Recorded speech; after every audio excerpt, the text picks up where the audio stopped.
Tenaga kerja. Kalau sesuai teori, tenaga kerja itu usianya dari berapa sampai dengan berapa? Tenaga kerja berapa? Kita ada namanya usia muda. Ya. Usia muda itu berapa sampai dengan berapa? 14 sampai 60, 15 sampai 65 tahun. Usia muda. 0 sampai 14 tahun. 0 sampai dengan 14 tahun. Lalu usia produktif. Itu 15 sampai 64 tahun. 15 sampai dengan 64 tahun. Lalu usia tidak produktif. Usia tua. Berapa usianya? 65 sampai seterusnya. Lebih dari atau sama dengan 65 tahun. Pertanyaan saya, dari ketiga kelompok penduduk berdasarkan usia itu, kelompok usia mana yang termasuk tenaga kerja? Kelompok usia produktif. Usia produktif, yaitu 15 sampai dengan yang disebut dengan nama tenaga kerja. Manpower.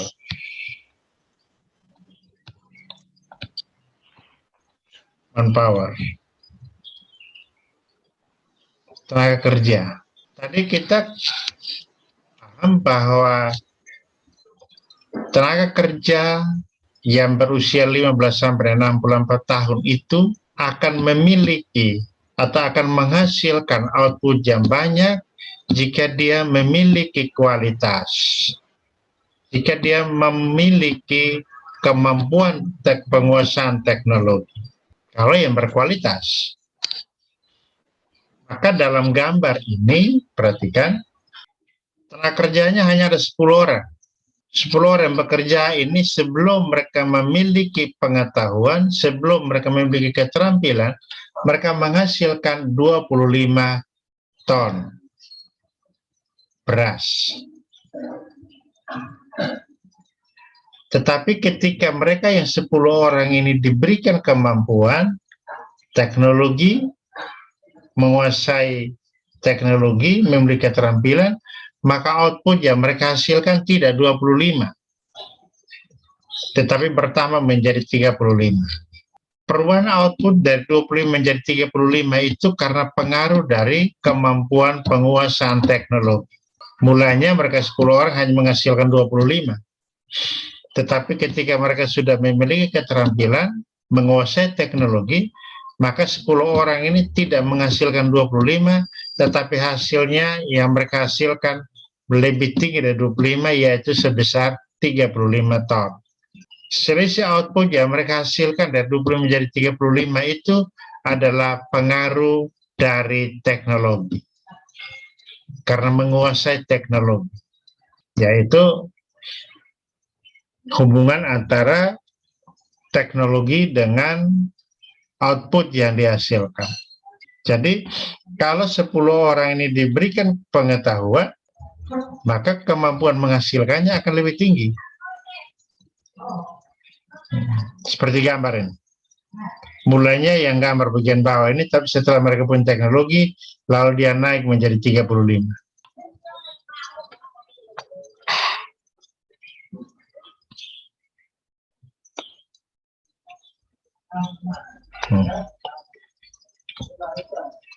Mulanya dia sebesar ini, katakanlah ini 25, lalu kemudian naik menjadi 35. Tenaga kerjanya sebesar 10 itu. Mulai tenaga kerja 10 orang ini menghasilkan 25 ton, tetapi kemudian setelah mereka diberikan teknologi dan keterampilan, kerja keras lagi, maka kemudian hasilnya tidak lagi 25, tapi naik menjadi 35. Perubahan output dari 25 menjadi 35 itu karena teknologi. Jumlah orang yang menghasilkan itu tetap sama, sebesar 10 ini. Yang berubah itu adalah teknologinya. Di sini gambar ini mau menjelaskan kepada kita bahwa teknologi bisa membuat barang menjadi banyak. Teknologi bisa menghasilkan barang lebih banyak dari sebelumnya. Sekarang pertanyaannya adalah apa? Teknologi itu apa? Apa yang kamu tahu tentang namanya teknologi? Produksi Ya, cara memproduksi. teknologi itu secara ringkas itu adalah perubahan cara berproduksi.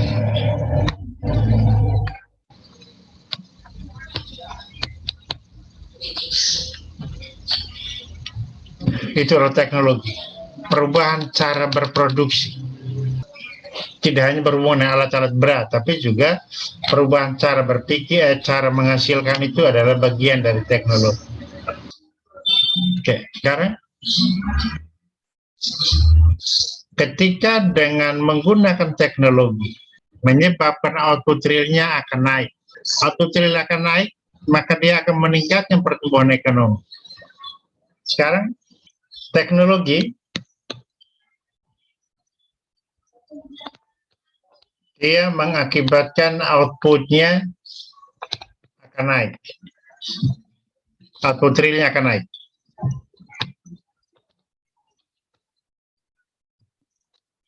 Output real naik ini, maka dia mengakibatkan pertumbuhan ekonomi juga akan naik.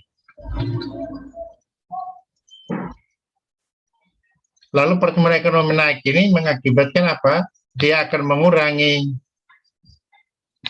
pengangguran. Mengurangi pengangguran, maka selanjutnya adalah mengurangi kemiskinan. Sekarang pertanyaannya adalah, kok bisa kalau outputnya naik kemudian pertumbuhan ekonominya naik? Silakan, ada yang mau beri komentar? Hubungan antara output dengan pertumbuhan ekonomi. Hubungan antara output real dengan pertumbuhan ekonomi. Silakan. Siapa? Alphonse, bisa? Alphonse Bria? Alphonse Bria? Alphonse? Kasih Rima? Kasih Rima? Ya, Pak.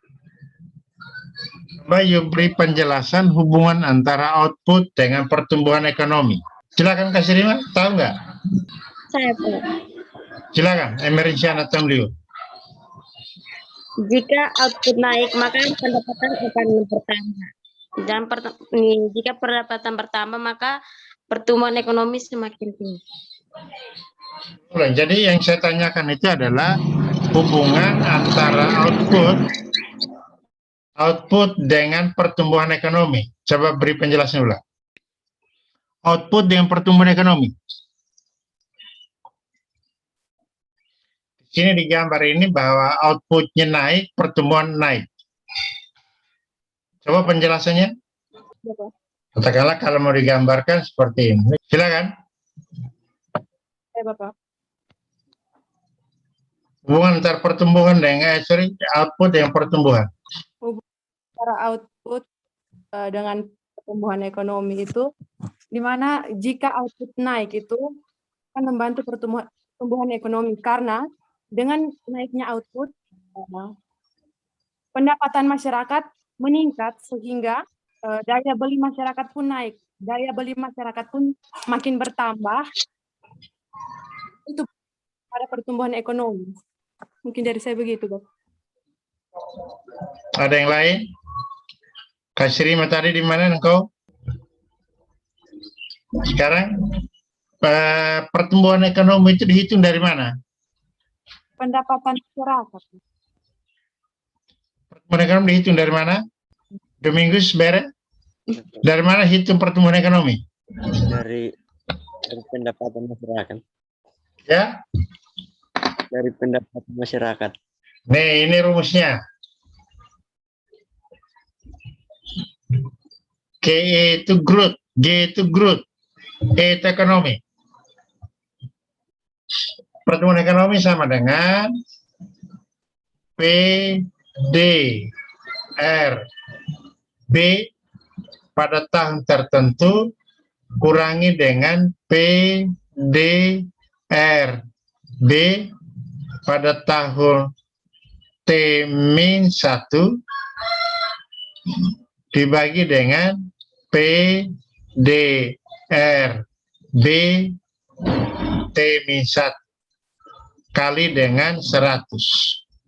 PDRB.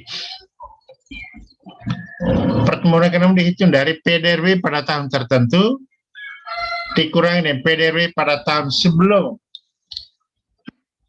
T-1 dibagi dengan PDRB T-1 kali 100. Itu adalah cara menghitung pertumbuhan ekonomi.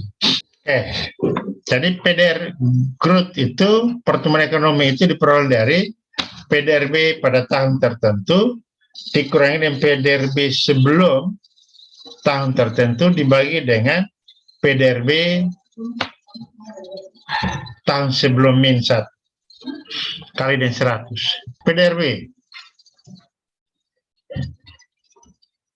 PDRB itu dihitung dari output. PDRB itu ya output. Jadi kalau outputnya naik, PDRB juga ikut naik, pasti. PDRB-nya ikut naik, maka akan menaikkan tingkat pertumbuhan ekonomi. Itu hubungan antara output real dengan pertumbuhan ekonomi itu. Misalnya nih, ini hitung tentang pertumbuhan ekonomi. Contoh perhitungan pertumbuhan ekonomi.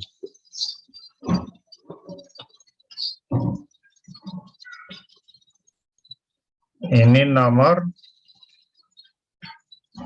tahun.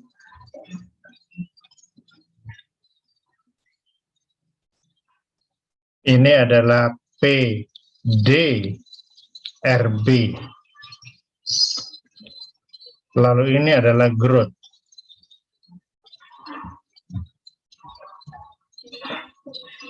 Tahun 2000,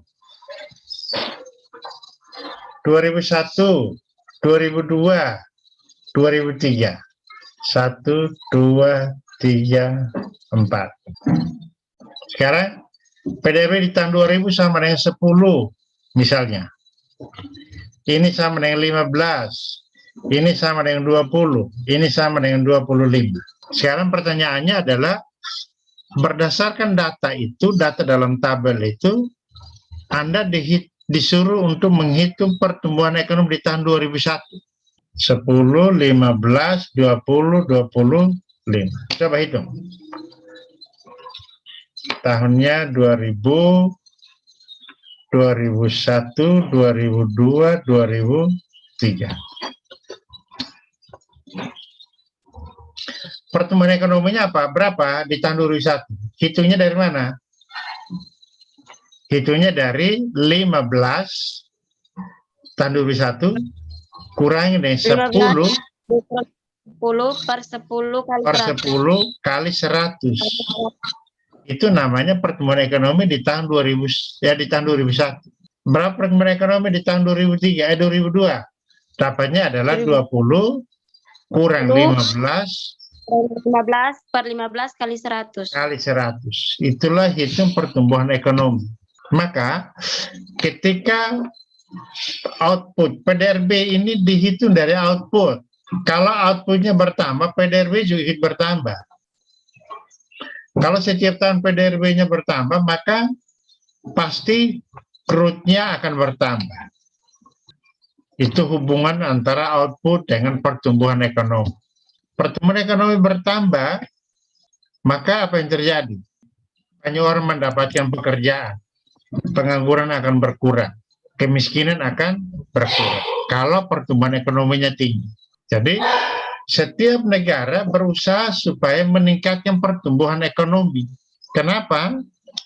Karena dengan pertumbuhan ekonomi yang tinggi itu, maka kesempatan kerja akan terbuka.